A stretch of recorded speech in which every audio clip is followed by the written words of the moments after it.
Hello everyone and welcome to this webinar where we're going to be looking at benchmarking your organizational effectiveness and alignment. My name is Matthew Skelton from Conflux, and we've come up with 9 key dimensions for effective aligned organizations. So I'm really looking forward to sharing what we've got with you. We've been working on this for several years, looking at what the industry is needing and doing as technology changes, getting more and more rapid and more disruptive and intrusive in the organization, particularly for those organizations who struggle to adopt and struggle to find ways of working which are effective. Let's start with a typical CEO or CFO or COO anywhere. Why is everything so slow and expensive? I'm sure you'll find this is a fairly common question inside organizations that you're working in. And what we want to do is to help CIOs and CTOs and other people inside the technology organization to be able to say, look, here's a way we can make things quicker and cheaper, more effective, more humane, using this Conflux benchmark that we've come up with. A little bit about me and Conflux to start with. So my focus these days is on holistic innovation. I'm originator of Adapt Together by Conflux, which is our approach to organizational alignment. And I'm the co-author of the book Team Topologies, came out in September 2019. Conflux helps to create thriving organizations delivering at speed. We catalyze transformation, unlocking millions in value annually and dramatically improving time to value. And we do this by acting as like a right hand to the CIO or CTO or VP or head of engineering or head of transformation. We provide then strategic road mapping, so roadmaps or playbooks, this kind of thing, like the detail of how to make this change happen. And those resources can then be used for the following 18, 24, 36 months to help that organization transform. We help to optimize inside the IT or engineering department, because often there's some incredible inefficiencies in their ways of working, how teams are set up, lots of delays, and clearly we're using some of the team topologies principles there that I'm very familiar with, but a bunch of other things too. And then we also work on alignment between business and IT. So not just inside IT, but looking at how we connect the ways of working between business and IT. And we've been doing this actually for quite a number of years. I personally have been doing this since at least 2012 was when I first started doing these kind of activities. So I've been doing this for 14 years. And the people that also work with me inside Conflux have been doing this for, in some cases, for even longer than that. What do organizations need if they're going to be effective? They need lots of things, but 3 things I want to focus on. Fast flow, I truly believe that. We can see that from the effects of the Team Topologies book over the last 5 years since it was published, and related practices, value stream mapping and so on, flow engineering, that help organizations become way more effective. But that's not the only thing we need. We also need to work on a high degree of alignment between people. Now, in the context of fast flow, that's an interesting thing to get to because we can't align people in a very rigid way because we've got multiple different streams of change happening. So we need to do that in a much more diffuse sort of way, which still achieves similar result. We also need to work on getting people really engaged. And we'll look a little bit about that later on. Fast flow, super important. Based on some calculations and work that we've done over the last few years, we reckon that an organization or department of 400 people typically spends at least $10 to $30 million per year just on the salary costs of people waiting on other people due to high coordination. And that's even before considering things like cost of delay, rework, staff attrition, process overhead, and so on. There's a huge amount of value and money to unlock here by reconsidering the ways of working, by switching to a fast flow way of working. There's a huge amount of money to unlock to be able to help move towards shorter time to value. In terms of alignment, there was some research recently by LSA Global. They looked at 410 companies across lots of different industries, and the highly aligned companies were growing revenue 58% faster. They're 72% more profitable than the less aligned companies. And they're satisfying their customers way more, and their employee engagement levels were 16 times higher than the organizations with low alignment. These are huge figures here. And on the engagement side, Gallup did a survey early this year, and they estimate that there's $8.9 trillion annually lost in GDP due to low engagement. And so focusing on that engagement can really help the practical bottom line results for every organization. Example, when I led some internal conferences at an organization in London back in 2012, 2014, the CEO of that company said, this initiative around internal conferences has been the single most effective thing to align business and technology that I have seen in this organization. Now, if the CEO is interested in alignment, CEOs are always interested in alignment, but if the CEO is saying this has really helped to bring together business and technology, that's a hugely powerful thing. That does translate to some sort of dollar or financial amount. More recently, through Conflux, we did some work with TELUS in Canada, and we helped them to seek out and champion good practices, and it helped to shift the thinking on how they innovate.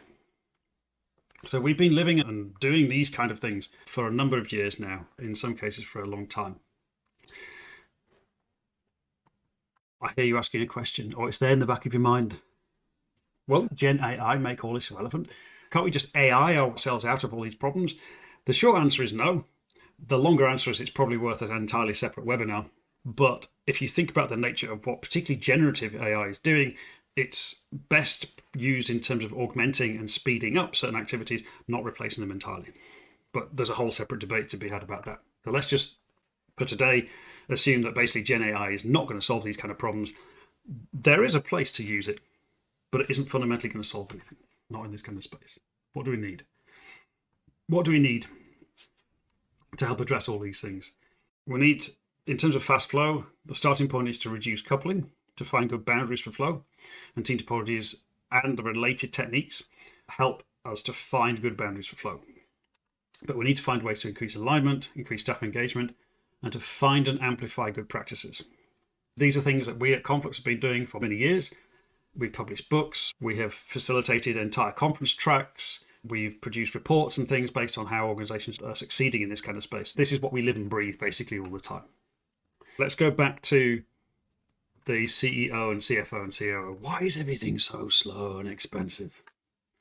And now we're about to get to the point where the CIO or CTO or head of transformation can say, here's how we can make things quicker and cheaper. So we've identified 9 different dimensions, which we know are vastly important to address if we're going to make the kind of changes that can answer that CEO, CFO, COO question. Why is everything so slow and expensive?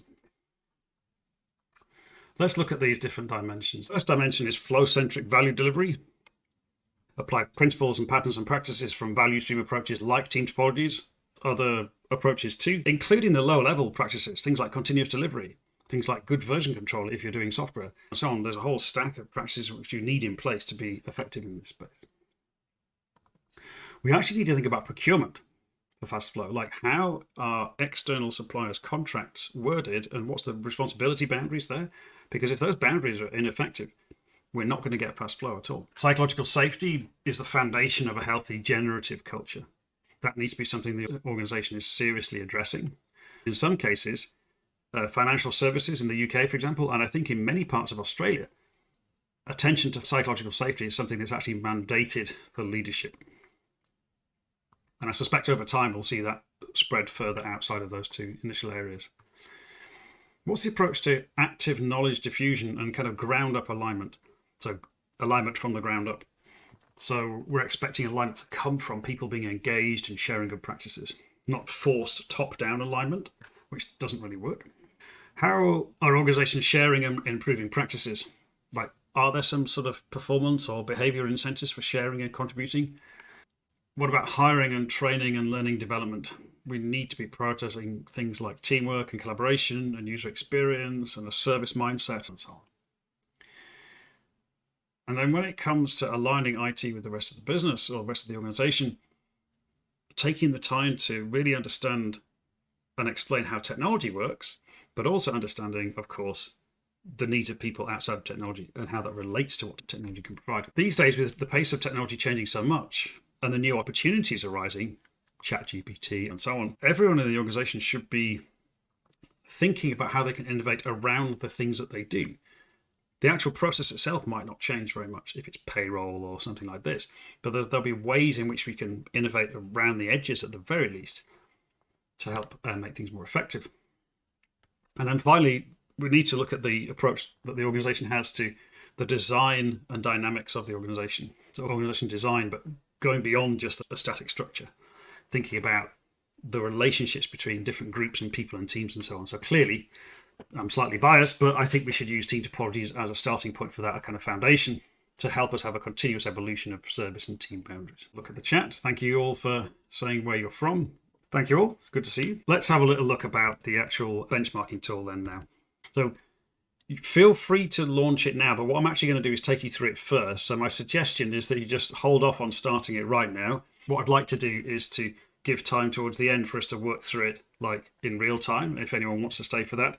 And then we can have some questions about maybe some of the details of the wording in the benchmarking tool to explain anything that's not clear. So I'll take you through it just on the slides first, and then we can actually do it for real if you like. So the tool itself is at confluxhq.com/benchmark. And as you'd expect, the first thing that pops up is to plug in your name and email address, company name, and just the size of the organization, just to give us a feel for the context that you're operating in. And then the first real question is asking whether you want to assess the current state or a near future state. So you can either think about like the state of your organization right now or your department right now, or you can think about, if we had some really good focus, where could we get to in 18 or 24 months? Where's realistic? Now, that really strong focus could be just using the people you've got in the organization. It could be bringing in some additional people from outside, some expertise, whatever. Two different ways of thinking about it. And clearly, you could take the survey twice. So you could take the survey once for the current state and then a second time for the future state.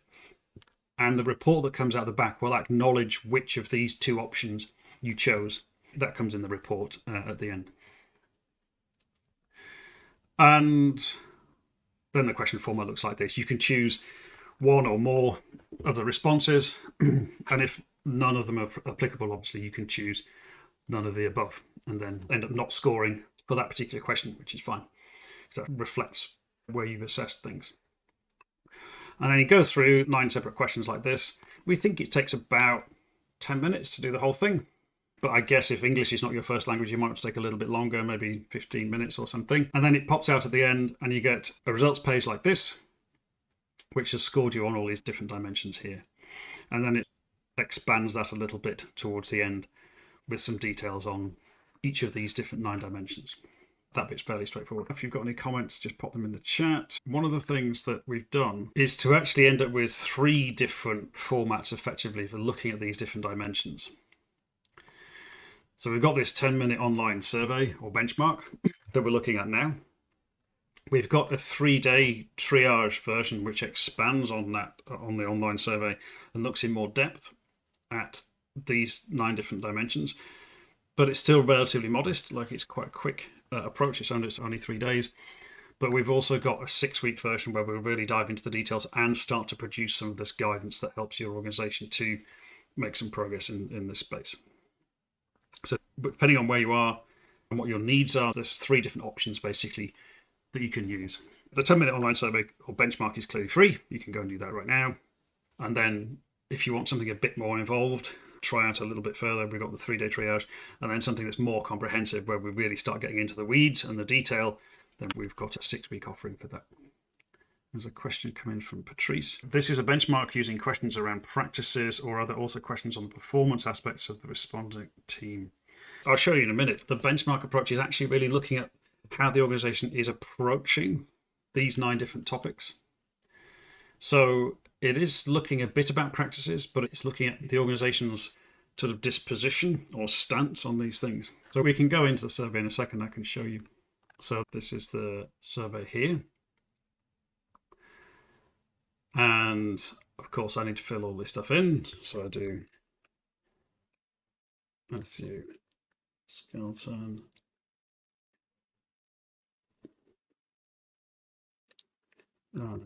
Conflux, and we're less than 100 people. I need to opt in, otherwise we can't email you, GDPR and so on. So we can start this.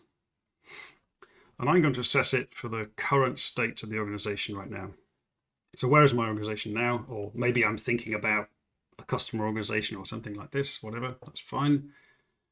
And like I said, I could take the survey a second time and choose near future state, like what could this organization be in 18 to 24 months if we had a real focus on things. But let's choose this one for now. We've got a bit of context here. So there's the question title effectively. And it's really asking questions about the organization's, almost like mindset or approach to a particular thing, not necessarily the thing itself. And this is quite subjective, right? What we've done in the past is to actually get multiple people from the same organization to take this benchmark or a survey like this, and then we'll compare the results and walk that through with people. Sometimes it's really useful to do it with the management team or the leadership team and see the results and put the results side by side and say, hey, that's really interesting. Your perspective was that we're doing really well in this area, but someone else's perspective is you're doing way less well. And getting them to think through and talk through why the perspectives are different is a really valuable thing. Bringing the leadership together in the same room, for example, and walking through those different perspectives can really bring to the service some hugely valuable perspectives for a leadership or management team. And we've done it on multiple occasions.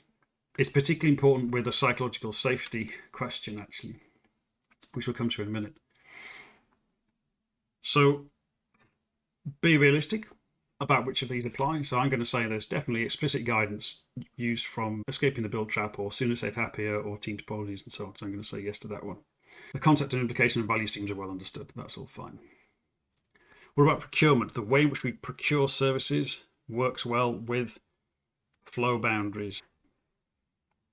We do actually use Wardley mapping and core domain charts to increase our strategic awareness when we're buying different tools and things. And we think about avoiding handovers from one supplier to another. That's definitely true. It gets particularly important with psychological safety here. It's quite tricky, as some of you probably know. It's quite risky in some respects to try and assess psychological safety directly. It's possible, and people who are experts in this area, like Tom Geraghty, for example, who we work with, have got some really useful approaches. What we're doing here is not assessing psychological safety itself.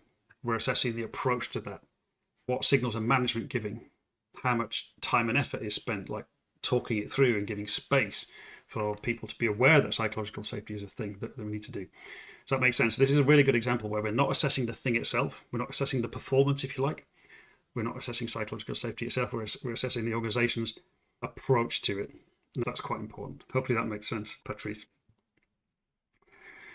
Fortune, you're saying nice user interface. It is. It's really nice. It's a great tool, actually, which we can share some details on later if you like. Bunch of questions like that which are focused on the organizational approach to something rather than some sort of more metrics-based performance thing. And then, like I said, at the end of it, it'll pop out a unique report for your organization. So for this one, which I did before, it's a report for Conflux. It's got my email address in there. The time I did it previously, I chose to assess the future state. So it's listed that in here. You chose to assess in near future state, 18 to 24 months ahead. So we've got that. It's there in the report. We can print this to a PDF.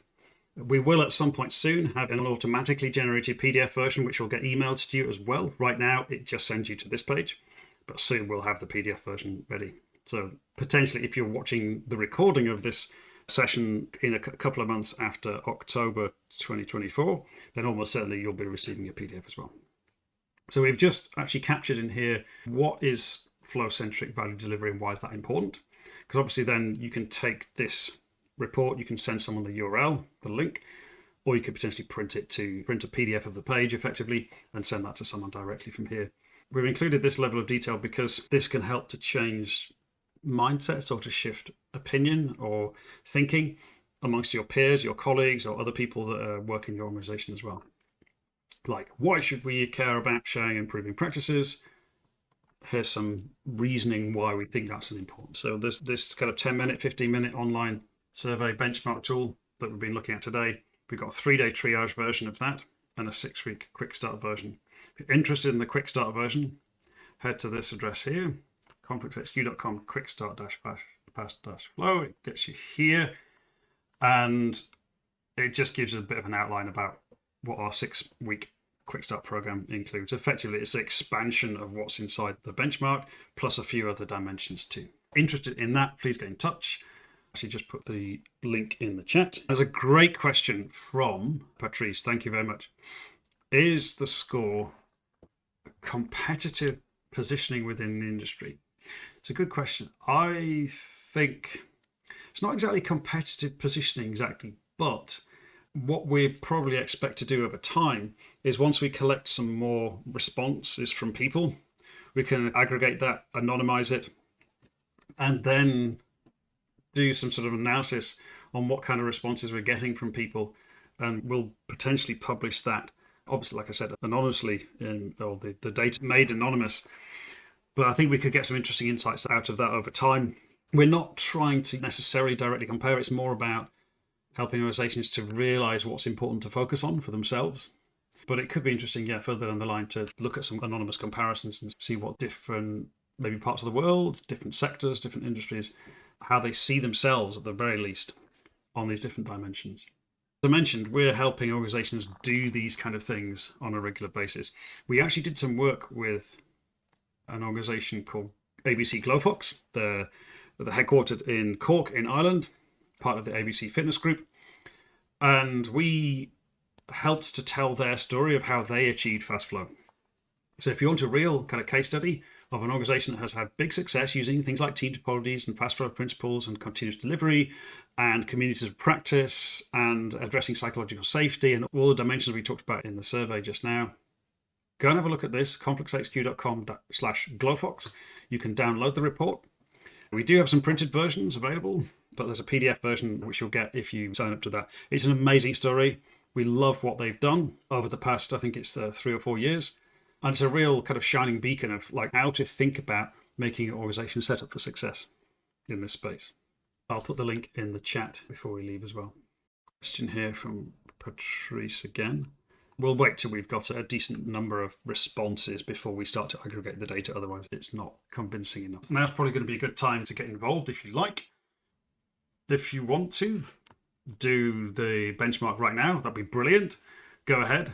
confluxhq.com/benchmark will get you to the page that we need to get to. Feel free to start to fill it in. And if you then have some questions about any of the questions that are in the benchmark, we can try and address them live right now in the chat. If you do need to head off, thank you for joining us. Really appreciate it.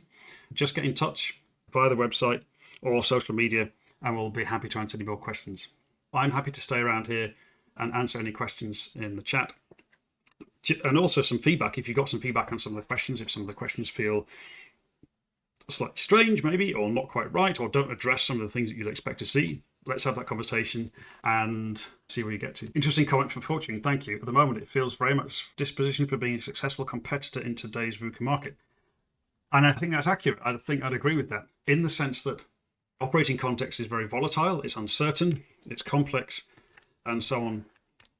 And we need to adapt to this on a way more frequent basis. We're trying to make our organizations more adaptive.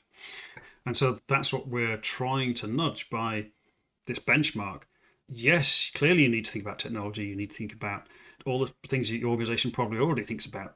But if you're going to be successful in this space, you need to set yourself up as an organization to be learning and sharing and have psychological safety and think about supplier contracts for fast flow and so on, all of these dimensions. And it's not going to be quick to get there, but this is nudging organizations in the right direction to be able to operate in this kind of context on an ongoing basis. I think I agree completely, Fortune, with what you said there. We're on the live Q&A bit now. We'll stay on the stream for like another 10 minutes or something to answer any questions that anyone's got if you're answering the survey live right now. Please take the survey, give us some feedback maybe, but also let us know if there's ways in which we can maybe present the data or present the results in a way which can better meet the needs of the people that you need to persuade. So let's say could be a CTO, you need to persuade the CFO of something. Like, what would the report look like if it were more persuasive? That would be useful. Or maybe you need to persuade the CTO to change their behavior or change the way that they think about things. What kind of wording would be useful to do that? So we're actively trying to give you something that's really useful inside your organization here to try and move things on. So we're totally open to some feedback around the way the results are presented, definitely. Also, the nature of the questions. We think we've got a good set and we're pretty happy with them, but like we might have missed something. So also some feedback on that would be great too. But particularly the way in which the results are presented would be great to hear. We're happy to adapt that and to evolve that. And like I said, we will have a PDF version that's then really easily shareable with your colleagues and peers and things. Thanks, Michelle.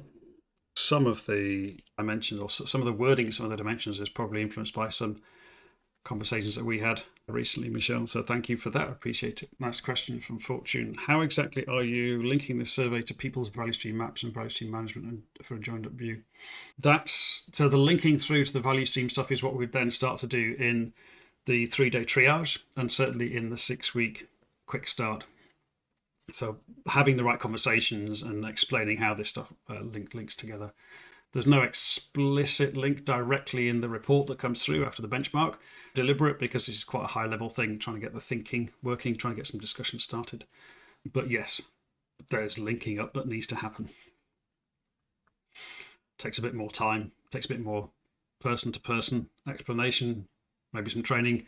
We've got quite a useful set of masterclasses and training material, training courses and so on in this space, as you'd expect. So sometimes more formal training or masterclass formats are the way to do it. Sometimes we use more informal workshops. Sometimes it's one-to-one coaching or just ad hoc one-to-one sessions. But yes, linking it through to the value stream concepts and awareness then is something we start to do when we're working directly with the organization. If you want to get in touch and know anything else about what we do, please do that. There's a QR code on the slide here. Take you through to the website.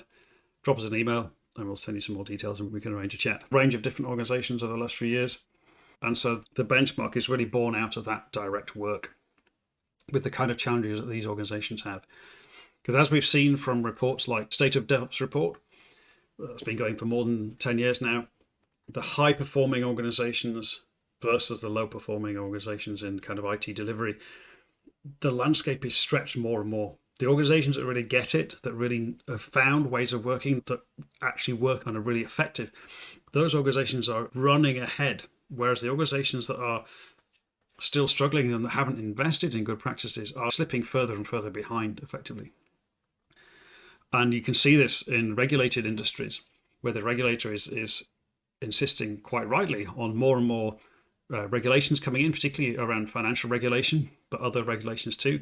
And these organizations feel like it's wave after wave of extra things they need to do, and they're finding that they are less and less able to do them. And that's part of what this benchmark is, to say, look, if you're going to get a handle on this, if you're going to have a chance of turning this around, you need to start investing in all of these 9 dimensions here. So this is part of our way to help these organizations to get the kind of awareness of the things they need to address. And then we can start to help them address it. I've got another comment here from someone on LinkedIn. Hi Matthew, you mentioned the value of different perspectives in the same organization for these responses. Would you actively recommend that seeking out peers from other organization functions to also take the survey? Any thoughts on the department or function areas or representatives to bring into the conversation? How many angles to seek? Great question. Thank you so much. Yeah, generally speaking, it depends on the nature of the organization, right? So if you've got an organization which is extremely command and control and on the toxic end of things, then some of these questions would be a bit of a challenge for some people for sure. But if you're in an organization which is on the path towards changing and trying to improve, then I would, why not? Like actively recommend finding some peers or some other people in different departments to take the survey. What we're looking for here is different perspectives. We're looking to try and understand the perspectives of different parts of the organization. We're not trying to make an assumption. We're looking for perspectives not to criticize. We're looking for perspectives in order to understand and share and empathize. There might be a very different perspective about something in one particular organization. We're not going to be able to make the kind of change that's needed unless we've actually addressed the needs and perspectives of people from across the departments. So if you're in that kind of position where you can persuade a few other people from different departments, it might be different departments inside IT or engineering, or it might be inside other parts of the organization like sales, marketing and legal and HR and so on. Why not? You'll notice that these dimensions are not very technology related. Some of them have got a technology flavor, but many of them are actually general across the organization. So you might get some really interesting results from seeing the perspectives of people at these other parts of the organization. The quick version is, in answer to your question, I'd say it's usually a really good idea to do that and to get some perspectives back and then bring those different responses together and compare them and try and see what that tells you. Sometimes that kind of thing needs or benefits from some external facilitation. Sometimes you'll be able to do it internally with the people you've got. But unless we know all those different perspectives inside the organization, we're not going to be able to make effective change. So it's extremely valuable to do that. Great. Well, thank you all. Please do get in touch and let us know if there are some changes to the way in which the results are presented in the report at the end. If there's some extra information you'd like to see in there that's going to help you persuade someone else, let us know and we'll do our best to incorporate that. And hopefully you'll find the benchmarking useful. Please try it out, try it out on your colleagues or try it out inside your organization. See what conversations emerge from sharing the results. Patrice, you're commenting back saying in your experience, this approach is of great help to get different perspectives from different groups and also different levels in the organization, like executive managers and team members. Yeah, 100% agreed. It's useful to understand multiple different perspectives like that. And yes, empathy. This is not a word we talk about often in technology spaces, but it's a superpower. Empathy is effectively a superpower. On a personal level, this is what I've realized for me recently for various reasons. But see empathy as a kind of superpower for this. I really try and empathize with the views of different people because it gives you a huge insight into what kind of things we need to do in order to make this larger scale change happen. Thanks, Frederic. That sounds great. You're going to organize a team discussion around this survey and see what comes out of it. Wonderful. Love to hear how that goes. So thank you, everyone. Appreciate your time and look forward to hearing from you very soon. Let us know if we can help you on your journey too. Thanks, everyone.